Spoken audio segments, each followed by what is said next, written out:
Good afternoon, everyone. Wow, we got a good crowd here.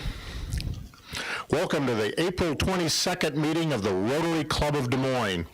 We're glad to be here at the Wakanda Club in person, those watching on our live stream, and those watching later on our YouTube channel. Welcome to all of you.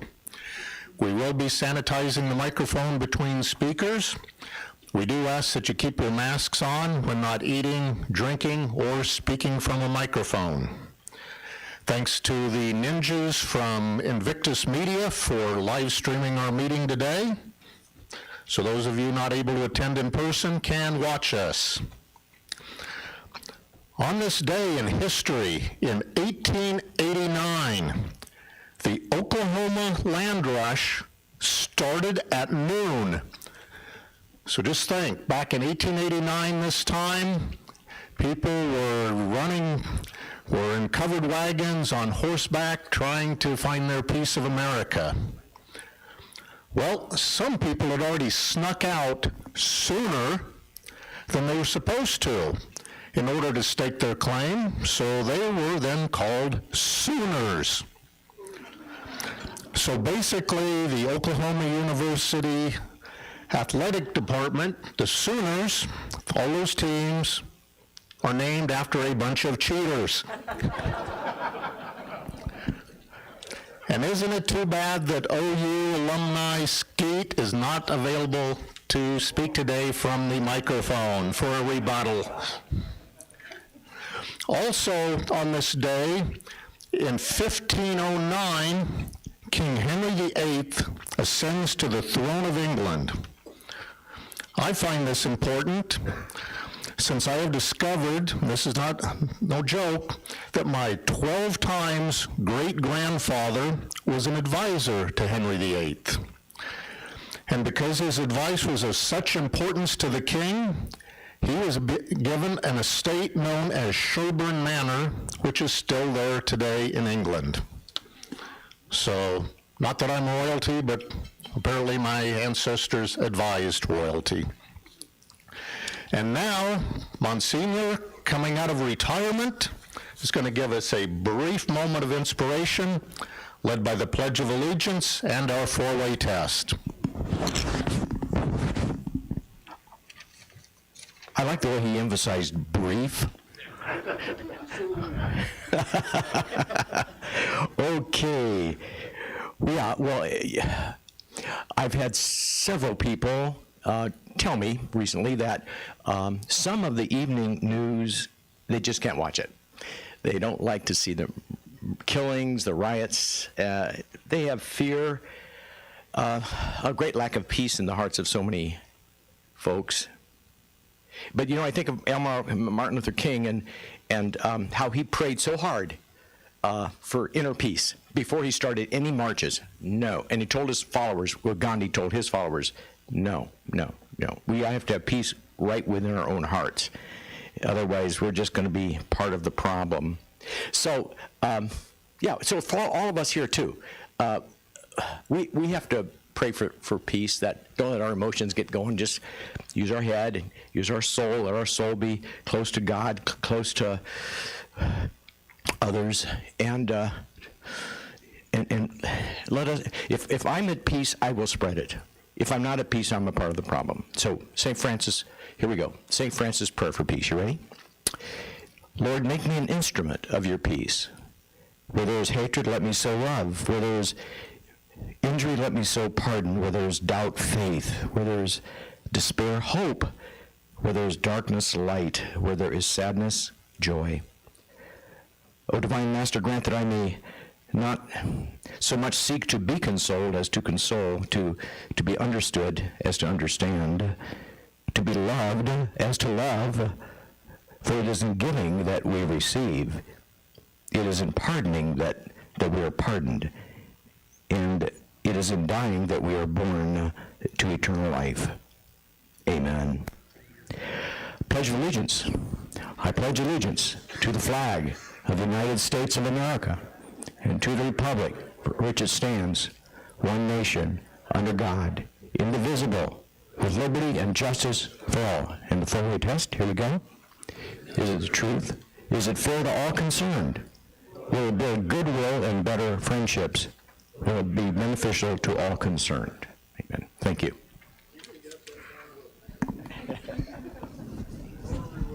All right. You already know what to do. Wave at your fellow Rotarians.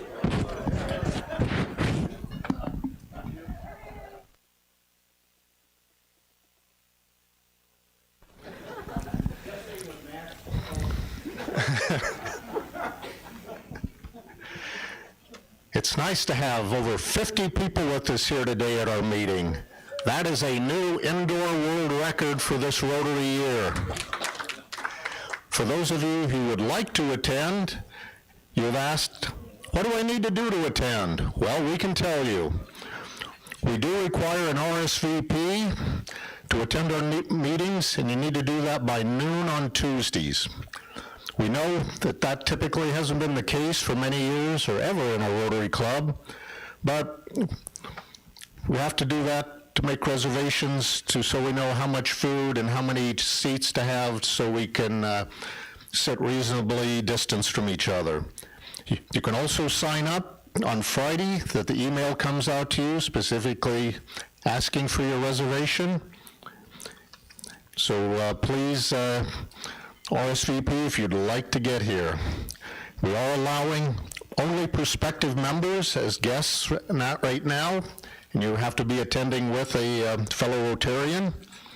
Prospective members are required to have a reservation as well with your reservation, so we can, again, be sure to safely seat everybody and have enough food. We hate to have a prospective member come in and we run out of food for them. And now, before Jackie Norris comes up, I'll remind everyone, when it's time for questions for a speaker, to please come up to the front.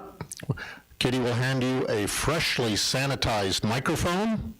State your name for the live stream guests, and hold the microphone up to your face so people can hear the question, not over here. And we will sanitize the microphone between questions. So with that, now it's time for Jackie to come on up.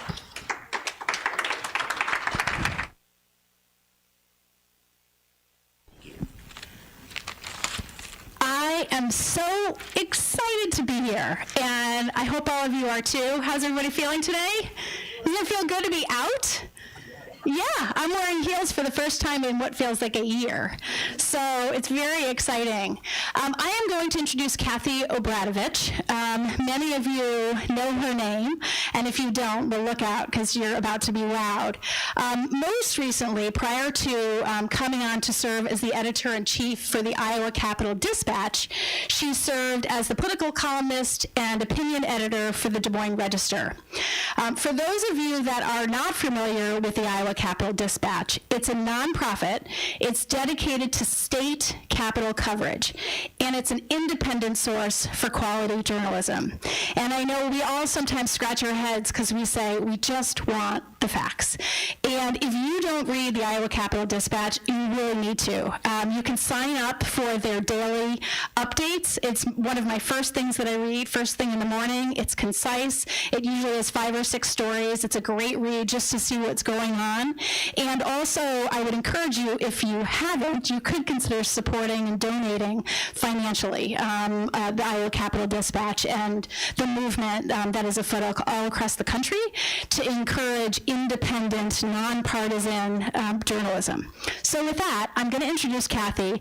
And the thing I want to say about Kathie is the value that she just lives out, and I see whenever she's on TV or whenever she's reporting, is integrity. I hope you can all agree that when you see Kathie, for you or for me, what I think of is integrity. So Kathie, thanks for being here today. Oh, I gotta watch.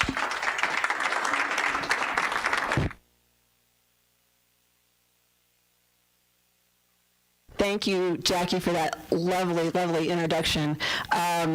You know, I was going to say how wonderful it is to be here in person, because this is the first time I've spoken to a group in person for over a year. I've talked to a lot of Zoom screens in between. But as I'm looking out window, I'm also thinking, this is a special kind of torture being here, because my golf clubs are in the back of my car, and as I walked away from them, I could sort of hear them saying, "Wait, where are you going? Take us with you." So it is cool, very cool to be here. And I also want to just say one little thing about Jackie, because I've known her for a long, long time. And she has done a lot of really cool things in her career. But I have to tell you my favorite memory of Jackie, and I don't know if you're going to remember this, Jackie. It was probably during the caucus season of 2008, and you came and knocked on my door. You were door knocking. And this was a long, long time ago, and she had her son with her, who was, maybe about this tall. He was maybe 3 or 4 years old. And when I came to the door, she had this look on her face, and she said, "Oh, I wish I had known you lived here." And I was thinking to myself, why? So you would skip the House? Because, I wasn't going to sign up for the caucuses. She knew that. As a journalist, I can't participate in the caucuses. I always have to cover them, and I can't declare myself as a partisan of one side or another, or a supporter of one candidate or another. But no, she said, yeah, my little one kind of had an emergency, and he watered your neighbor's bushes up the street. So I was like, oh, okay. Because I certainly, I wasn't going to sign up to support her candidate in the caucuses, but I would have let her come in and use the bathroom for sure. So, yeah. Jackie's done do you remember that story? Jackie's done a lot of cool things, but she's always been an awesome mom. So anyway, I appreciated the kind words. A couple of other things I will tell you about Iowa Capitol Dispatch, since a lot. How many of you are familiar with it or were before today? Oh, more hands than I was expecting. So that's great. So we are part of a national organization called States Newsroom, and we are now, as of last week, I believe, in 21 states. New Hampshire Bulletin is our newest outlet, and we're very excited to have our partners in the First in the Nation Club here in the organization with us. We will have 25 outlets by the end of 2021. We're all financed by donations and foundations, et cetera. And we do local fundraising as well. We haven't done much of it in the past year because of COVID, but people have been very kind anyway. And the other thing I'll mention, it's free. All of our content is free. We don't advertise. We don't sell your personal information. But we also provide our content free to local news organizations, other news organizations around the state. Can pick up and republish our content for free. And I think it's important to mention, because community journalism is struggling. One of the reasons Iowa Capitol Dispatch exists is because our founders saw a crying need around the country as newspapers have lost staff. The business model has been difficult for newspapers, and as newspapers have lost staff, state house coverage, in particular around the country, has suffered. There's a lot fewer people covering state houses, and in fact, in one of the states where Iowa Capitol Dispatch just opened recently, in Montana, they had nobody left, literally zero people covering the State House on a regular basis. So I mean, if you're a taxpayer in Montana, you kind of want somebody, paying attention to what's going on at the State House. And, we sort of feel like there's a need here in Iowa. One of the things we focus on is government watchdog coverage, just making sure that the government is actually doing what the law says they're supposed to do. And guess what? We're finding a lot of instances where state agencies or other aspects of the government are simply not doing what the law requires. Regardless of whether you think that's the right thing or not, we do think that state agencies should either be following the law or they should be talking to their legislators about changing the law. So what I'd like to do here, we've got about 20 minutes. I would like to just give you a little bit of an update on what's going on at the State House. We're within a week of when lawmakers stop getting paid.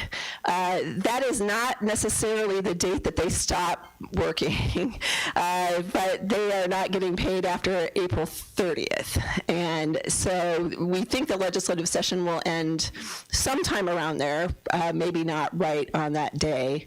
And based on what I've seen happening at the State House this week, it may take a while.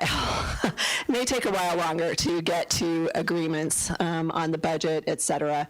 We like to, for those of you who are like obscure movie references, we like to call this the SLAR phase of the legislature. In other words, that's from the movies, The Coneheads, and it just means they've gone into hibernation. So we're basically waiting for budget deals. So,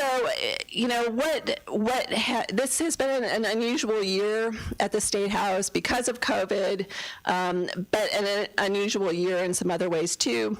I would suggest that most of the major legislation this year has been driven in one of two ways. One, largely by the business community. So a lot of the big, and that's not unusual. The Republicans control the State House. It's not unusual that they would take a lot of their agenda from the business community. But if you look at the big issues, the important issues, the big ones that they're going to focus on, and the things that they will likely get done this year, a lot of those things are coming from the business community.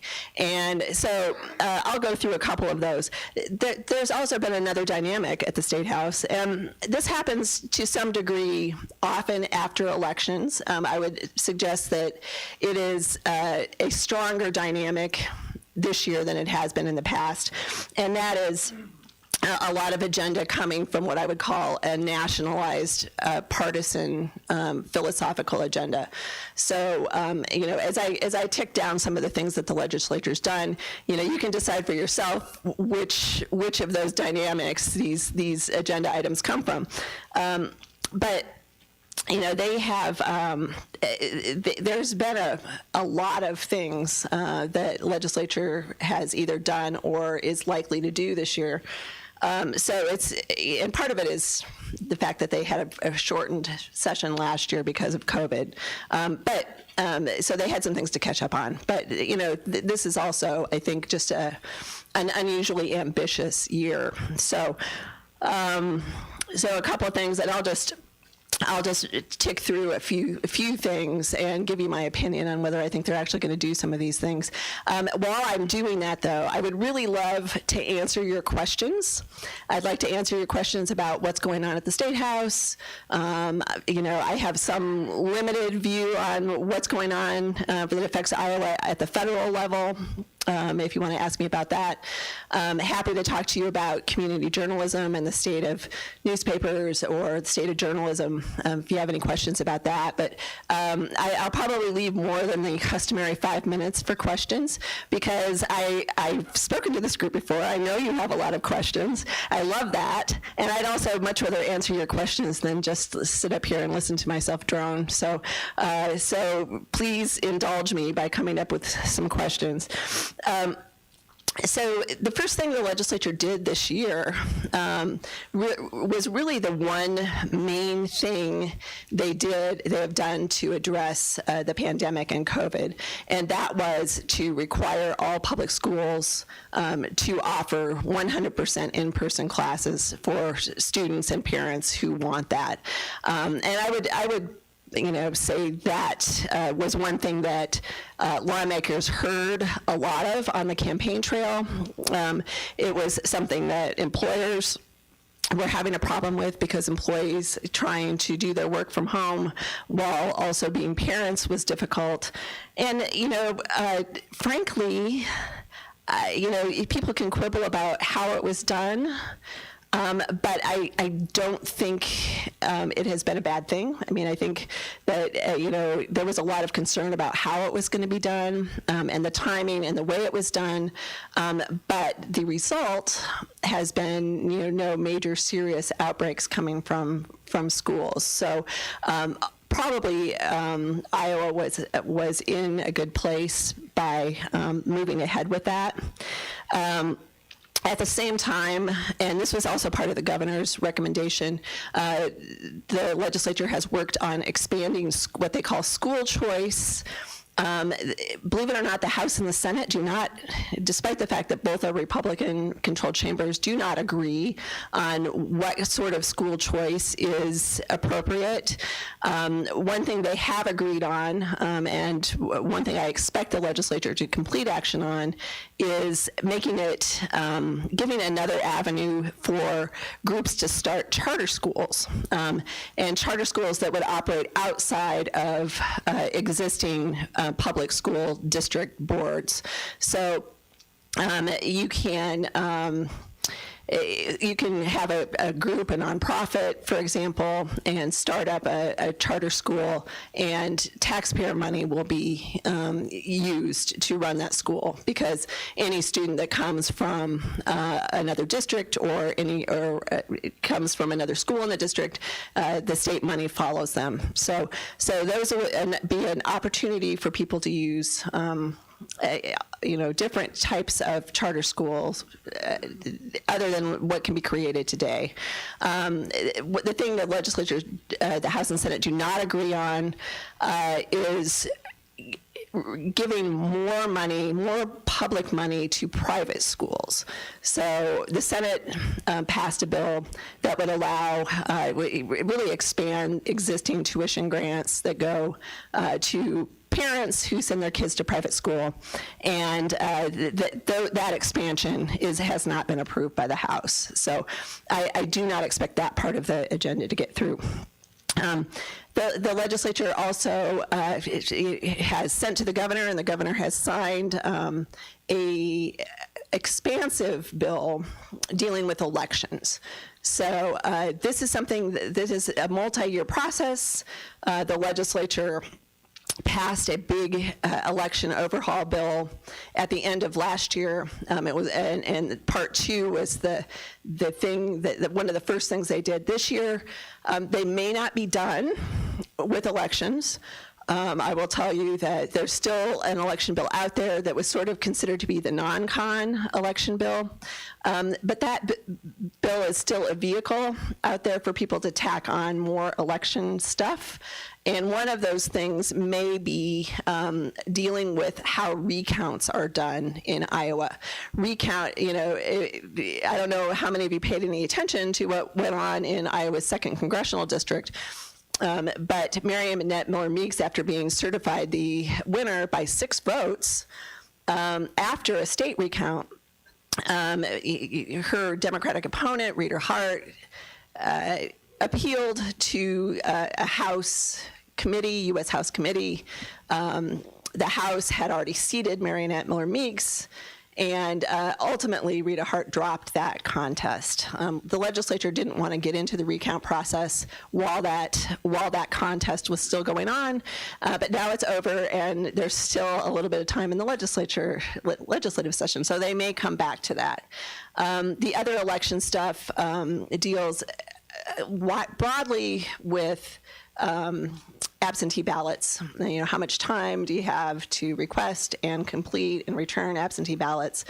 There was a lot of controversy over that.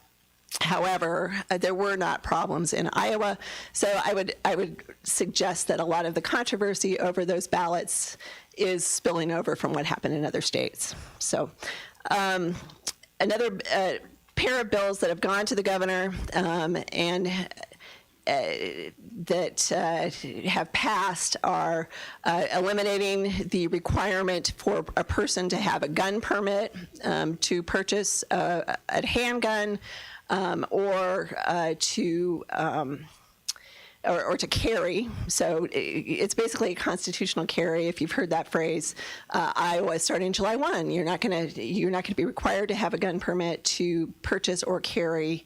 Background checks will still happen if you buy a weapon from a federally licensed dealer, but not necessarily if you buy a gun from your neighbor. So that is happening. There's been a lot of activity on constitutional amendments. The voters will, for sure, on the next general election ballot, be asked to decide whether the Constitution should specifically say that there is no right to abortion. Actually, that amendment is still in the works because the Senate changed the wording. That process, so either way, depending on what the House does, the next General Assembly is going to have to vote on that amendment. There will for sure be a ballot issue, however, dealing with the Second Amendment, putting the Second Amendment into the Iowa Constitution, the language of the Second Amendment from the federal Constitution, whether to put that into the Iowa Constitution, and then also require courts to review any kind of gun control legislation on a strict standard. So really increasing the standard by which a court would view any future gun legislation.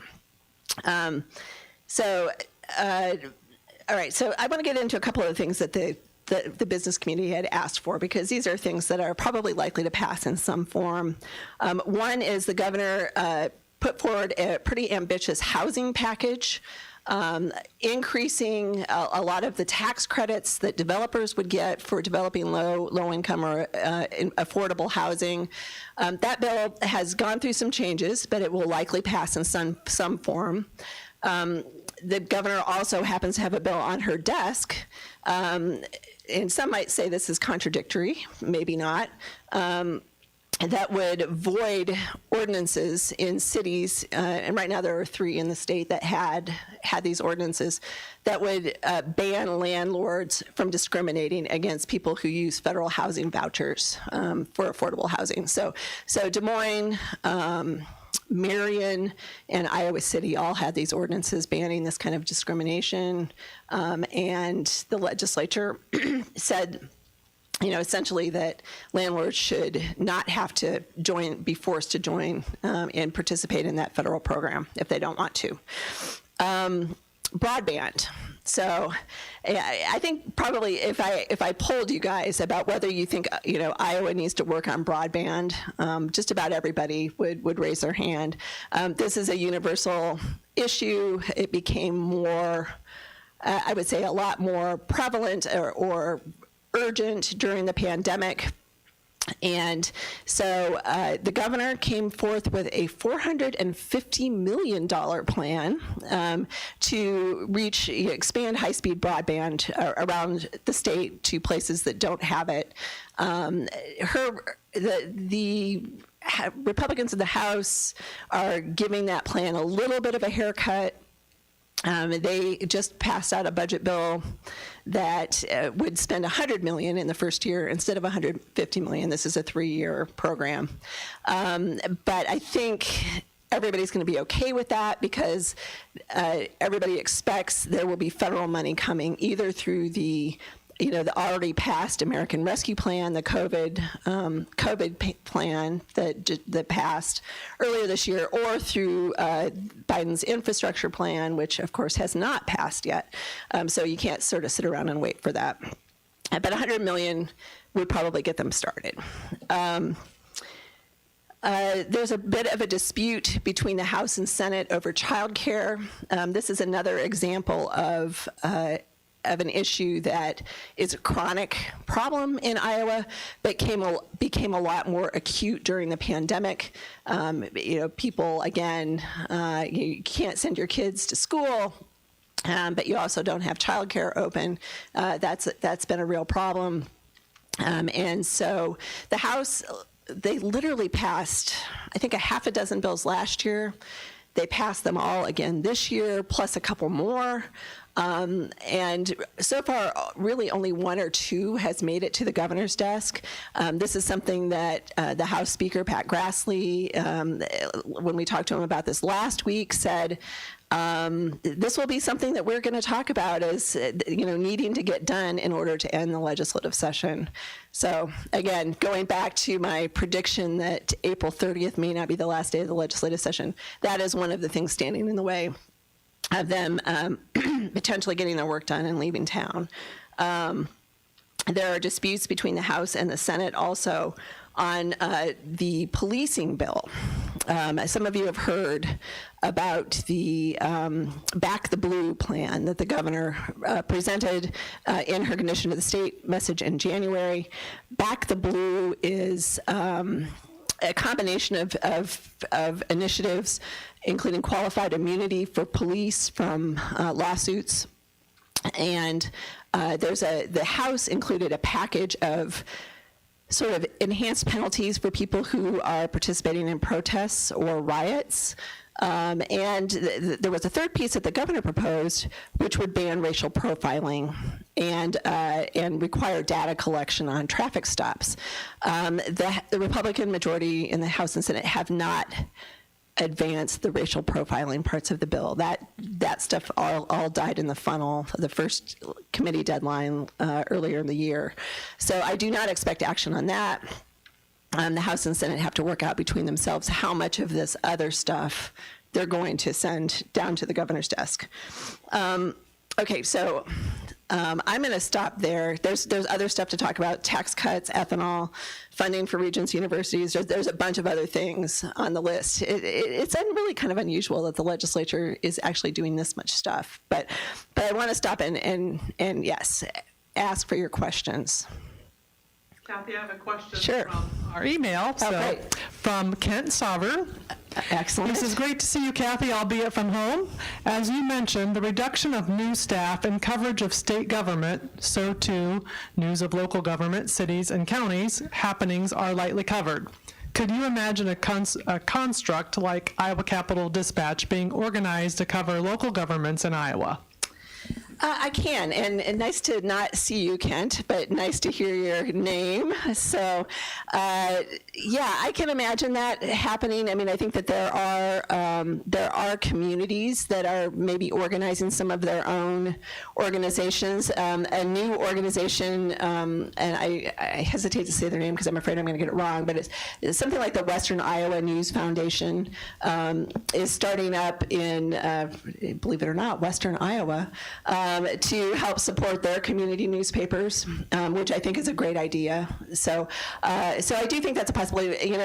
Iowa Capitol Dispatch has talked about whether, our next move might be to cover Polk County a little bit better, or we have written some stories out of City Hall, but our main mission is really the State House at this point. So it may not be Capitol Dispatch or our organization, but I do think that this is an opportunity, and it's also a way for communities to take a look at the news coverage that they have, and if it's important to them, which I think it should be, that is a way that they could bolster what they're doing.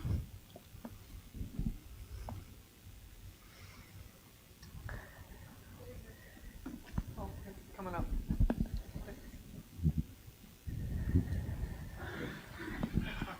Mark Snell, and it's good to see you. It's nice to have you here today. I'd like you to talk just a little bit about what led you to form your organization, because I think that's a very critical issue as we start to see the importance of local medias such as the Des Moines Register and others that frankly are not as relevant as they once were. Obviously, that caused you to step out and do something. What were those decision points that led you to what you are doing today, and what do you see the landscape, how do you see the landscape changing? And if you could reference some of the local newspapers that used to exist in a bigger form, I'd appreciate that. Sure. Thanks, Mark, for that question.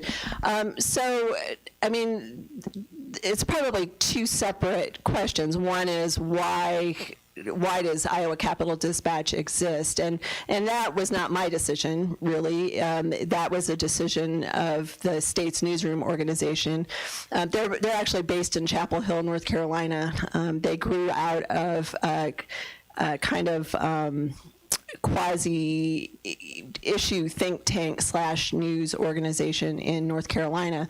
And so, Iowa being sort of a political center of the universe, of course, they wanted to have an organization here. But, I mean, why look at that? If you look at newspapers around the country, I mean, I don't have the numbers right on top of my head, but it was the staff loss from newspapers is staggering. I mean, hundreds and hundreds fewer staff members working at newspapers than there were in the mid-90s. So, and the effect of that very much is a loss of coverage of local government, of state houses. So those were reasons enough, I think, to try to backfill that. If you talk about the economic impact of losing community journalism, there have been some pretty compelling studies that say, for example, that, well, there was one that I'll just cite that really showed the thinking about the accountability of local government if there's not a strong community newspaper. The study showed that communities without a strong community newspaper ended up actually paying more for bond issues when they went out to borrow money for community projects. And the reason that they were having to pay more for the bond issues is that the the bond industry was looking at those communities and deciding that without a strong community newspaper, that the local government was either probably inefficient or corrupt. And guess what? That goes right on your tax bill. So that is one of the reasons why, I thought that it, first of all, I've been worried for a lot, my personal thought about this is I've been worried a long time about the future of newspaper journalism. I've been a reporter, since I'll date myself here, since the late 80s. It's been a long, slow downhill slide, frankly, in the ability of newspapers to just pay the bills. So I wanted to make sure that I wanted to do something to be part of the solution. I felt like I'd reached a point in my career where the risk of going and trying something new was about equal to the risk of staying where I was and getting laid off because for a long time, get into that risky zone. And so I sort of felt like if I'm going to be taking a risk anyway, let me try to do it in a way that not only helps readers to know more about what's going on in state government, but also helps other community newspapers that are struggling and let them focus on something that is, what they really do best, which is to cover their local communities. Probably just one more.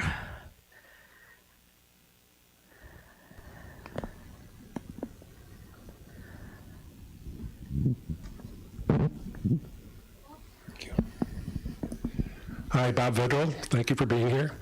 I'll just say it out loud. Why is the Republican Party trying to suppress votes? We had, it was a 2018, the highest turnout when the Secretary of State sent out the request for ballots. And now they want to stop that? Yeah, Bob, thanks for the question. So it's not new that vote security has been a priority for the Republican Party in particular. And the 2020 election only heightened those concerns. There was a lot of national rhetoric about the election being stolen, a lot of national rhetoric about voter fraud. There wasn't a lot of evidence to back up that rhetoric. But this is something that, their constituents are concerned about and talking about. And so they wanted to come to the State House and show their constituents that they were hearing them. Do I think that, shortening by 9 days the period for absentee voting is likely to suppress a lot of votes in Iowa? I don't think so. I do worry about the communication about that. I mean, I think that people will need, strong communication to understand, what they need to do to vote. I was very surprised that the Republican majority decided to shorten the hours at the polling place because that is when their voters are most likely to vote, not necessarily between 8 and 9 at night, but to vote in person on election day. So I was very surprised that they decided to do that. As a journalist, I'll have to tell you, covering elections will be a lot nicer, now that the polls are closing just a little bit earlier. So,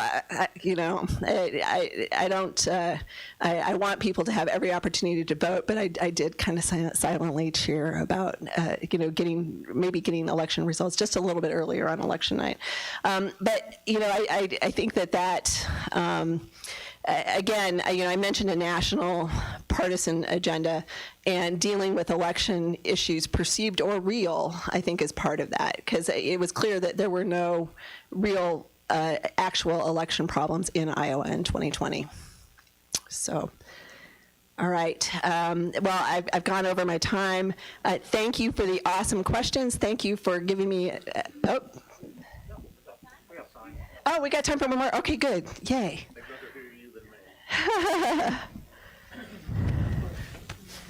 Hi, Kathie, Skeet Wooten. I want to go back to what you were talking about with local journalists holding governments accountable, and then the differentiation in what interest rates are charged. Two of the largest local newspapers, the New York Times, the Chicago Tribune, I think one could argue that there's been very little accountability of those local newspapers for those local governments.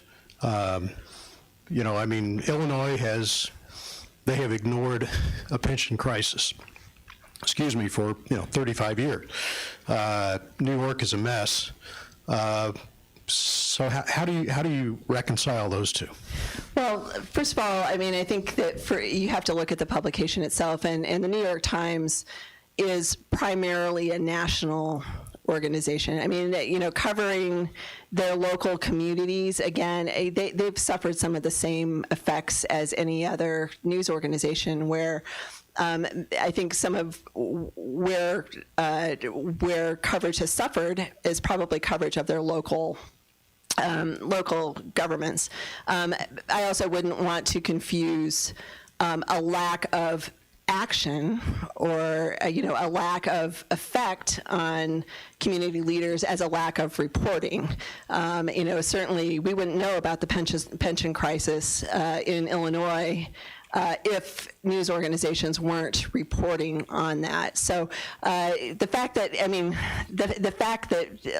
there's a lot of issues that go beyond news coverage about why lawmakers don't address serious problems. But you think, I don't want to pick on any particular city in Iowa, but I'll pick on Polk County.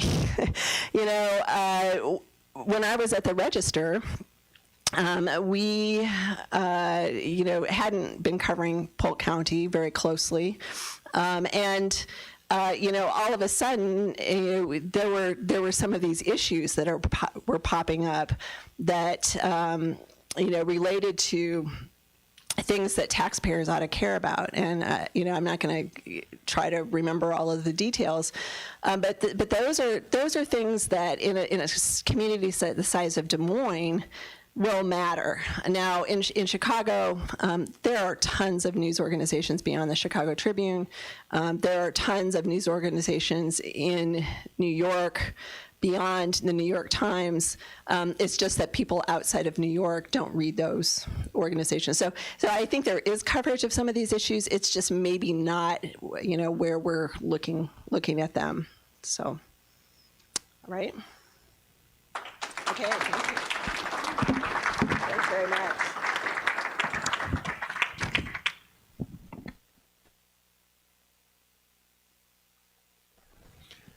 Thank you, Kathie, for being with us today and your informative presentation. We're donating the book Heartland, I guess, there it is, to the Downtown School Library in your honor, and I know you've inscribed some words to our young readers. Thanks to everyone here today for being here in person, those out watching on our YouTube streaming channel and later on YouTube. And speaking of the New York Times, a number of years back, my wife and I had our photos in there because the paper was doing an article on a Iowa State basketball player that was from New York, and they had him dribbling down the court, and if you looked over his shoulder, you could see both faces of myself and my wife. So we have been in the New York paper. It was color photo, too. And it was actually in focus on us. So just when you think it can't get any better, next week, our local scholarship program, where 6 Des Moines public seniors will receive a 4-year, $8,000 scholarship.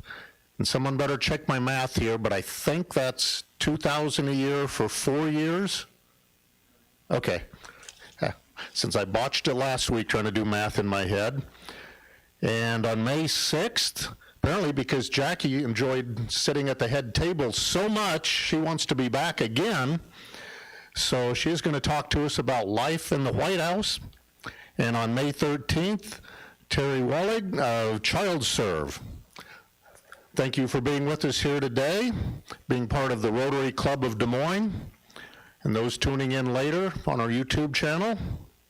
And as I always say, as you go out in your business, in your lives for the next week, think about leaving something behind and trying to make the world a little better place. With that, we are adjourned.